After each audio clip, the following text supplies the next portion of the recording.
What's good, y'all? Welcome to my review for this week's episode of the 1,000-Year Blood War anime. And man, what an episode this was, man. Honestly, and I mentioned this in my reaction, which y'all gonna love my reaction to this episode when that drops. This is easily, I would say, a top 3 episode of the core, of course. Which, if you guys haven't been keeping track of the numbers, is almost done. We only got 3 episodes left, assuming this is still there. Once again, only doing like 13 episodes a core, like they have done for the previous 2 cores. So yeah, we only got 3 episodes left. 1 episode next week, and then the final week, obviously, you guys don't get probably most likely, unless they switch up the schedule with us again, we're gonna get our own special for with the last 2 episodes airing back to back. So yeah, man, this core is almost over. It sucks, man, because this shit is peak. This shit is awesome, man. Core 3 has been amazing. I would say, consistently animation-wise, this may be the best core. This may be the best core animation-wise. If you ask me which core is my favorite, like just in general, I think I would go with Core 3 for that as well. Maybe Core 1, just because it had a lot of big, iconic moments of the Blood War. With, you know, of course, Byakuya, you know, Ichigo, the fight with Yuha, you know, and the Bleach Annie's return and all that. But I think Core 3 might be my favorite core so far. Core 4 seems like that's where all the big moments we're going to get. We're obviously going to see Ichigo's new form, assuming that's not in the, this core. We'll probably finally get to Ichigo's new, you know, form, which we saw in BBS, which has been like, has a few Reddit's BBS, and of course was in Jump Force as well. We got Adult Toshiro we still gotta go. We still got down the pipeline, which I'm thinking is probably gonna be Core 4 for that as well. We got that awesome moment between Ichigo and Orihime, you know, when they're walking up the stairs right before they face Yuha again. So that's probably Core 4. No lie, by the end of this, Core 4 will probably my favorite because of all the iconic moments it got me. Like I said, we got like Adult Toshiro, we got like I mentioned Ichigo and everything, man, his new form. So Core 4 might end up being my favorite core, if I can speak. When all is said and done, but we'll have to wait and see. Anyway, guys, yeah, this was probably my favorite. This was definitely a top 3 favorite episodes of the core. Maybe my favorite episode, honestly. Maybe not, because episode 2 was there. We got the fight with Uryu, so maybe not. I'm not sure if I'll call it, but I would definitely say this is probably my top 3 favorite episodes of core. Probably put this in my top 10 favorite episodes of Blood War. Period. Honestly, if I'm being honest, I think this will crack the top 10. This was just a spectacular episode from start to finish, man. We finally get to see my man Zalapro make his return in the end, which I did hear some rumor that he was apparently going to make an appearance in Core 3. And first of all, Jesus Christ, did the dude look incredible in the Blood Wars art style, man. God, they cooked. I don't know who did the key animation for him, man, but to that animator, arigato gozaimasu for making my boy look so good. Which obviously, as you guys know, of course, in the dub, he was voiced by Ben Niskin. And if you guys don't know, or I'm pretty sure I mentioned this in previous videos, Ben has seemingly, I believe, he is like fully union only when it comes to voiceover nowadays. He doesn't do non-union shows. So, and you guys already know, you know, the history of the Blood War and everyone getting recast and do the dub being non-union still. You know, this, that, and the third. So, more than likely, unless Ben has changed his mind, he's willing to do non-union shows again, he's probably going to have to get recast when this episode airs in the dub, which I am petrified to see who they got recasted, because, like, some of the recasts have been pretty good, some of them I haven't really vibed with, you know, but we'll have to wait and see who they got to replace Lapro. Which one? We'll see which one he gets introduced first. Will we see him in Rebirth of the Souls first, or are we going to in a character reveal trailer, or are we going to see him in the Blood War first? Which one we can find out who his new voice actor is. And hopefully he's good. I hope he's good. Because Zon Lopper, you guys know, is one of my favorite characters. That's probably my favorite role of Ben Niskin is Zon Lopper. So it just kind of sucked. And he had such an amazing scene with Mayuri, too. It was such an amazing sequence, man. I'm just sad that Ben didn't get the voice in, man. It sucks. Seriously, man, make this shit union already, you fucking cheap bastards. Anyway, guys, without further ado, enough of me rambling. Let's just jump right into the actual episode. Oh, another thing, guys, as usual, if the reviews get delayed, you guys know why, because tonight is deadline. So, yeah, literally, it is literally. And then we got the next week, we got Saturday's main event. Jesus Christ, it's just been back to back to back to back week for like 4 weeks straight. We've just been getting pay-per-views, whether it's Full Gear, you know, Survivor Series, Deadline. Then we got Saturday's main event. You know, and everything. It's just like, Jesus Christ, will you guys spread out these pay-per-views so they're not just one week after the other, just back to back to back to back to back. I got shit to do. Thankfully, it seems like for the 2 episode, for the finale, there won't be any pay-per-views. The Rumble will be at the end of January, so hopefully I will be free for that, and I can actually, you know, take my time with the review and not have to rush through it to make sure I get it done before, you know, the show starts. But yeah, the review gets delayed, that's why, guys. Anyway, now let's just jump right into the episode. So we start the episode off with the start of where we left from last, where they like mix the new footage we got at the end, the first beginning of the last episode, with obviously added dialogue from Mayuri, where obviously he mentions about like it was a good call for him not to give Asoso Jinzo, if I said that right, teeth, because he thought like if Asoso Jinzo had chewed Perninga at most point, even if wouldn't have been able to extend it. Which obviously, as we saw in the previous episode, that Perninga still managed to like bust its way through Asoso Jinzo. And man, was this nasty too. You see the bodily fluids, of course the flesh and organs, man. Not a pretty sight, man. Not a pretty sight at all.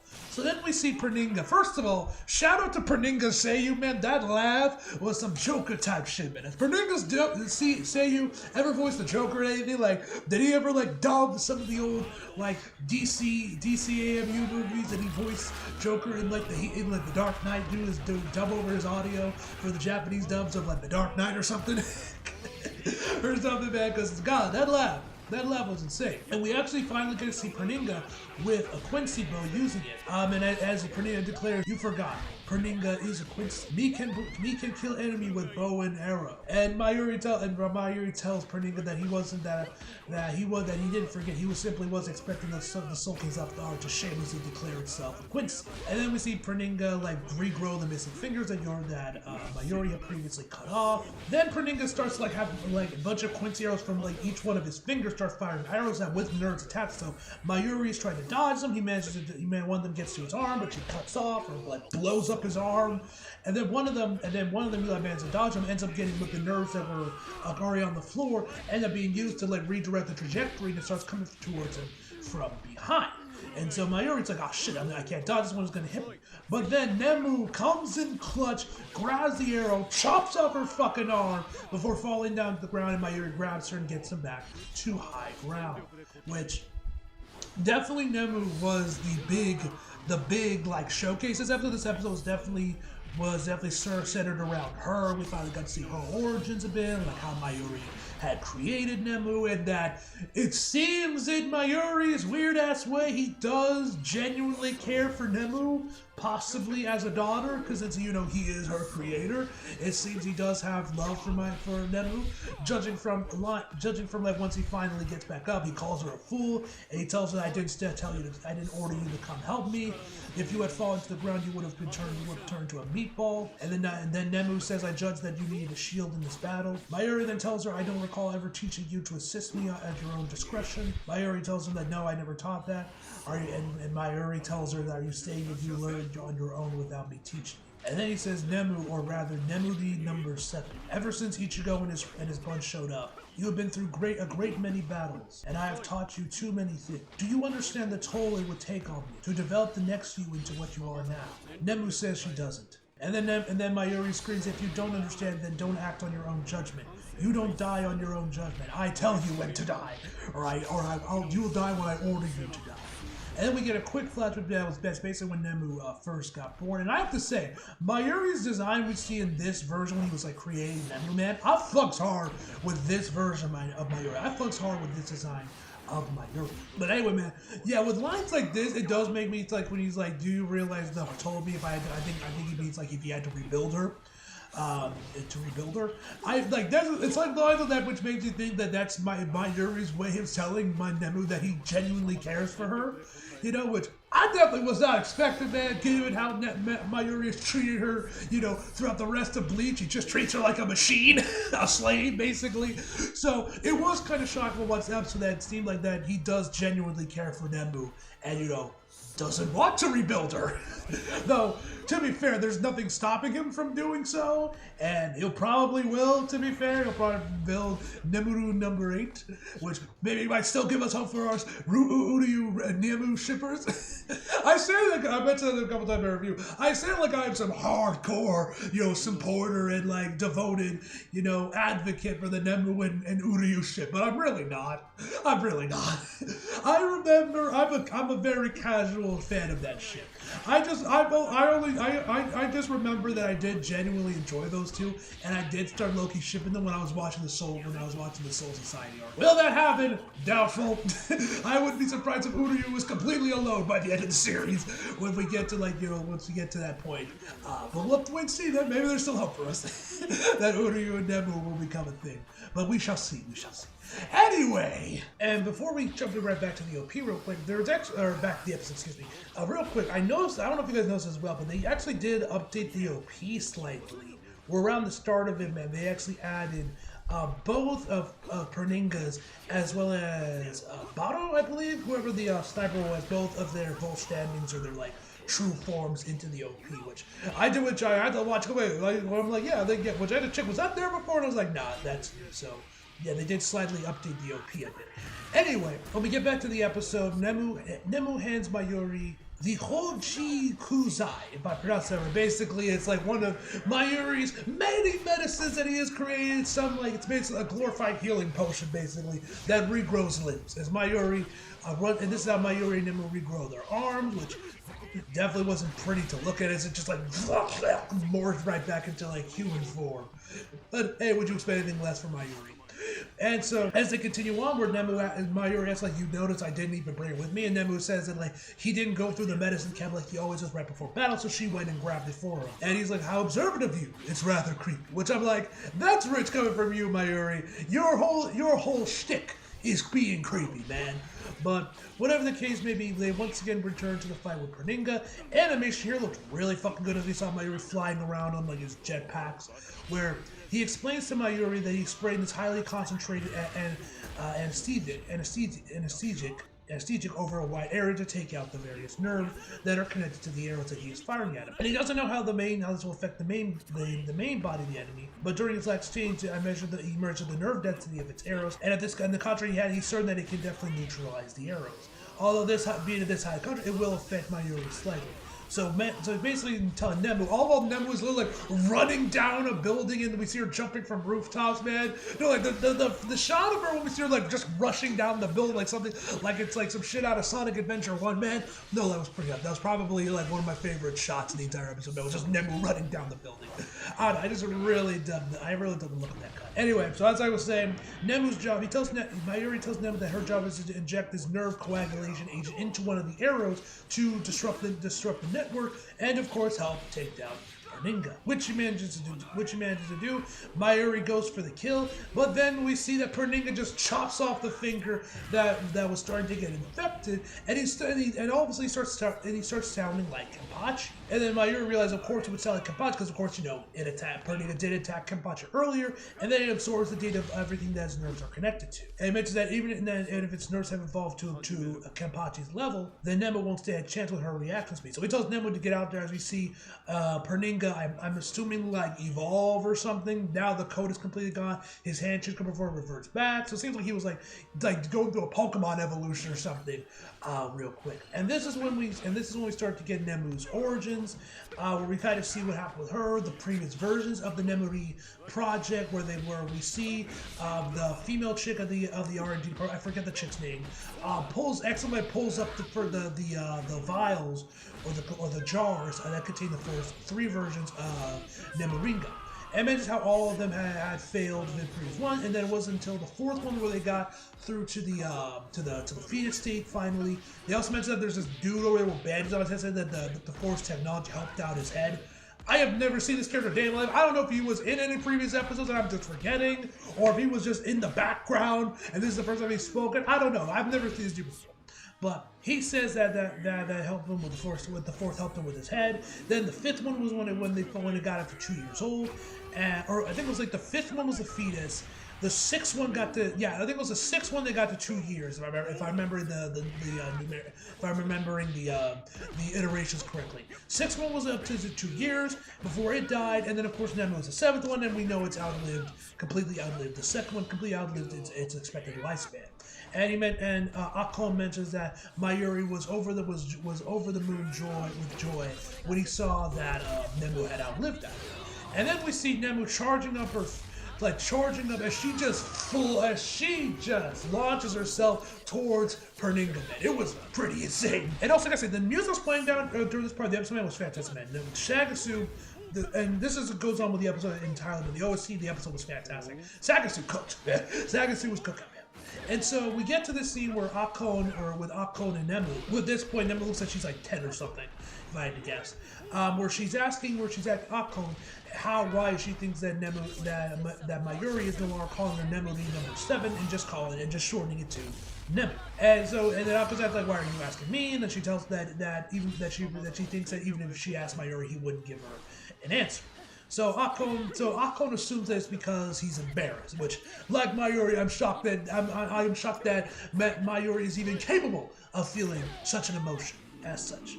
And so Akon explains that the whole origins for the Nemuri project is that he says to create a new soul from nothing. In other words, an artificial soul reapers is the dream of all soul reapers. He continues onward, and then he starts speaking speculatively of what he thinks is going on, and he mentions how he doesn't think that the Nemuri, that the artificial soul reaper, is a dream of all soul reapers. It's just the dream of Mayuri, which. Yeah, tracks. And then he believes it's actually Mayuri's personal dream. And he continues saying, you eat, sleep, breathe, and learn something new every day. Grow. And then we get like a little montage of Nemu growing up. Including my favorite one from this little bit, man, is where we see Nemu sleeping with like this stuffed animal, which, no lie, I wouldn't be surprised if Mayuri himself designed this creature, because it's kind of creepy. But no, this was probably my favorite shot of the montage we got there with Nemu sleeping with this stuffed animal, man. It was really cute, man. This one was probably my favorite one, man. But like I said, the stuffed animal that she's sleeping with is very creepy. Very creepy, which, like I said, I assume I wouldn't be surprised if Mayuri himself designed this thing. And during that time, Mayuri lives his dream. He was probably embarrassed that you noticed that. And then Nemu says that she didn't notice it, and then she's wondering if she stayed ignorant, would Mayuri still continue calling her number 7 even now? And then Akon tells her that he doubts it because Nemu is his greatest creation. As we see Nemu just launching herself towards Perninga, literally just completely eviscerates Perninga. The dude just explodes when she goes right through, grabbing Mayuri. And Mayuri starts to ask her like, where'd she get this power from? She tells her that's a power that he gave her, and then she enhances power just below 8.8% before critical breakdown. And then she has another 400 seconds left before I guess she like self-destructs or dies or whatever the case may be, which ended up happening way sooner, as we find out later on the episode. and so Mayuri's like, that's not how I said about. Who gave you that order? And she says, that's not an order. My mission is to protect you, Master Mayuri. And Mayuri tells her that no, your mission is to grow. And she says, I believe I can show you my growth by protecting you. So she sends him off to a building before she goes right back to fight off against Perninga. He's like, would you really talk back like that? We also then get this like really nice shot of Mayuri, and he says how humiliating, which which I feel like they reused like a bit later on the episode with Zana Lapro, but with the color switched up a bit. I could be wrong, but I'm pretty sure they just reused the same frame here for that shot. It's a damn good looking frame, so I don't blame them, but I'm pretty sure they did recycle this later on the episode, but I could be wrong. It was actually a bit different. I'm not entirely sure. But anyway, she goes in there, fires off this huge attack, man. The effects work here looked phenomenal, by the way. And like, yeah, so she fires off this massive blast that's like, I'm assuming meant to simulate like Hado or whatever the case may be. Ginkon Jurinju, if I'm pronouncing that right, man. Either way, whatever this attack is, whether it's like meant to be like a Sero, Hado, or whatever the case may be, it looks fucking cool. As she blasts it off towards him, that once again completely eviscerates and destroys Perninga. And the insert song that's playing here, man, good God almighty. Incredible song. I don't know if the song's out on is already up on iTunes and Apple Music and Spotify and shit or not, man. I haven't checked any playlists or like, you know, anywhere else. I haven't seen any tweets about this insert song, so I don't know if it's already out. This is like this is like a purely original song, or this is meant to be part of it, or this is gonna be part of the Core 3 OST whenever it releases, man. Whatever the case may be, this song was absolutely just amazing. I love this song. And then as we see Nemu falling down, you know, in amongst the remnants of Perninga. Perninga then wraps his nerves around her and then blows her the fuck up. Bro, you guys will see my reaction. My jaw was literally on the floor, man. I was absolutely flabbergasted. And yes, she has been added to the death album. Once again, it looks incredible, man. Kubo, he don't miss with the death album images, man. They all look spectacular. Anyway, like I said, my jaw is on the floor as I'm just shocked that Nemu actually just dies like that, man. We see blood get splattered around Mayuri before Zanalopero makes his return. And I said before, but I have to say again now that I'm looking at it again. Good God, the animation on him, bro. The drawings, man. Jesus H. Christ. The drawings on him, man. I don't know who the key animator was for this part of the episode, man, but clearly this was the priority of the episode, man, because, like, the drawings are just so detailed on Zanalopero, man. They just look so spectacular. The shading and everything. It just looks incredible, man. Like, whoever was animating this was clearly a Zanalopero fan. They were like, my time has finally come. I'm gonna make my man look good in his final appearance, assuming, you know, in the Bloodborne, because I'm assuming the Hellverse, the actual, like, Hellverse adaptation ain't gonna be years away until we get, like, more chapters of it, man. But this will be Zanalopero's last appearance before we get to, like, the Hell arc. Or, yeah, not Hellverse, the Hell arc. Whenever that gets adapted, man. Seriously, like, the animation, I just cannot get over the quality of the drawings for Zanalopero, man. He looks amazing. His Seiyu sounds incredible too, man. Like I said, the only thing that this will be missing is that that I'm sad about is that Ben just won't be voicing him here, man. Like I said, unless Ben has changed his mind, he's willing to do non-union projects again, or maybe he just had a really soft spot for Zanalopero, so he'll return for him anyway. I don't know, but. Oh, man, I'm gonna bet, man. Like I said, I just hope the new guy they got filling in they'll recast one just sounds good, man. Because like I said, most of the recasts have sounded pretty good, to be fair, but there have been a couple iffy ones that I'm not that wasn't sold by. But yeah, the key animation here looks great. Anyway, Zanalopero basically takes what Mayuri told them in their fight about, you know, about hating and despising perfection, because that means that there's nowhere else to go. There's no further you can go. He takes all of that Mayuri told him in their fight and just throws it back in his face with Nemu, calling her a meat puppet. He's like, did you think you thought that your meat puppet was perfect? You should be thanking the left hand of the Soul King, because that proves that there's still more to go. You know, he just throws it all. He just throws everything back in his face. And like I said, the key animation here just looks so good on Zanalopero. I love the coloring they use as well. I also love this one shot where it's like continues on, where he says that monster crushed your arrogance and negligence, and he like bends his finger, and you could actually hear like the bones crack a little bit. I thought that was a nice touch, man. I love the art, the like difference in coloring style they used for this part of the episode, man. This whole sequence just looked absolutely spectacular. Oh my God, just absolutely incredible. So as he continues on, just like rubbing it in Mayuri's face, I would not stop laughing. Mayuri then just grabs Zanalopero and just like crushes him into nothingness. As there's literally like a record scratch on the saw, and they'd be like, okay, we're done. Which I thought was a nice touch. And he says, you are absolutely right. I can't believe it took a pseudoscientist like you to remind me of my own negligence. It's utterly comical. And so then Perninga like slams his hand right down there, and he just starts licking up the remainers of Nemu's corpse. He's like, yeah, man, go on, do your thing, eat her. But then he sees like he grabs her brain, he's like, but I will take back her cranium, and grabs her brain. Perninga tries to go and retrieve the brain, which also Perninga has like more eyes now, and even his tongue has an eye, man. It's really creepy.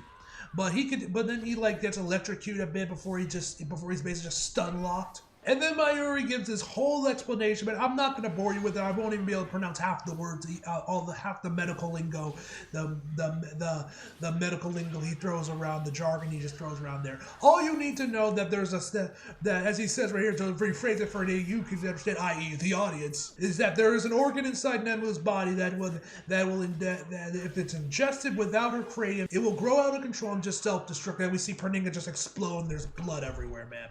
fantastic sequence once again. So then Mayuri like walks away from the battle before his ankles are like twisted into the other direction, a full 180 degrees. He mentions that there was still some functioning nerves over it, so I guess like there were still aspects on the floor from Koninga's nerves that still were active enough to like break his ankles. And yeah, they got completely destroyed.